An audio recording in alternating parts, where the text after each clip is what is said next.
We are mid-holidays, and if you're like me, you may be overindulging just a bit.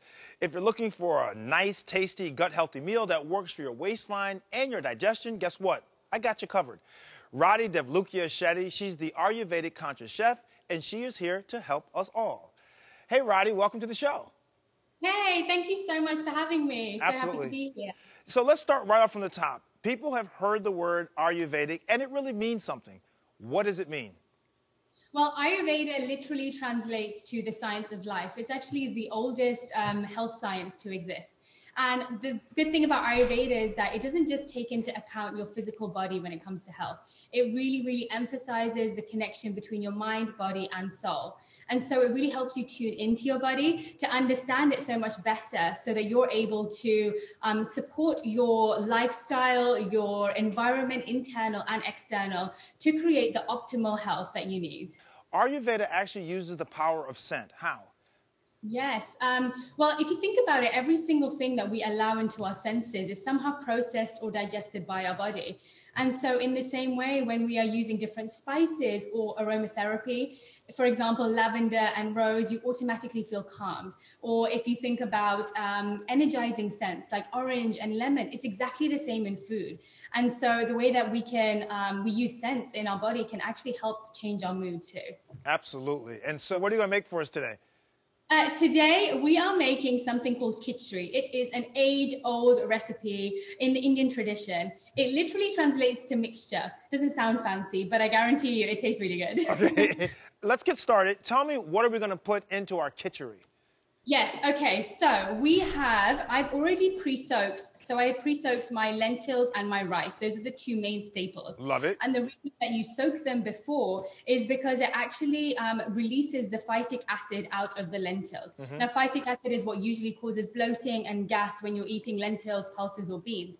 And so this helps with the digestion. It makes it a lot easier. Yeah. And so I've already cooked it all together with the vegetables here. Okay. And so we have seasonal vegetables are ideally used in this dish. Okay. And nature provides us with vegetables at a different time of the year. And so ideally we should use them. Yes. Now this part of it doesn't look as scrumptious until you add the spices. We have cumin, yep, coriander, and fennel. Now, yes, these three spices are the spices that I recommend you use if you are not used to spices. Like, they're my introductory spices. They're known as the digestive mix of spices in Ayurveda.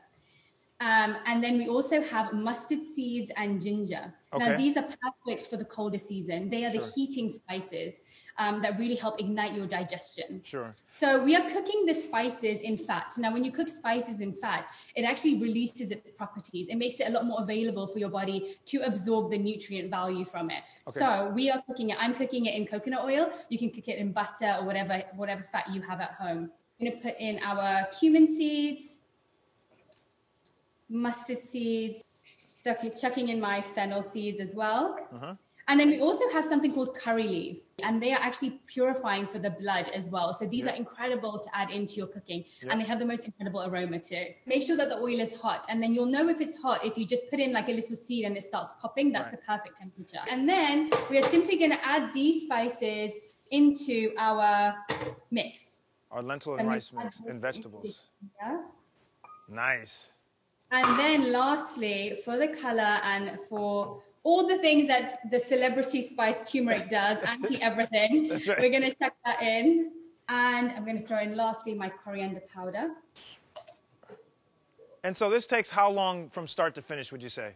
From start to finish, you've got, except for the soaking, I'd say it takes a total of 30 minutes. 30 minutes. Hey, that's not bad. 30 minutes or less. You got me. 30-minute one-pot meal. This is so awesome. Now I'm just going to plate it up. I'm pouring it into the bowl.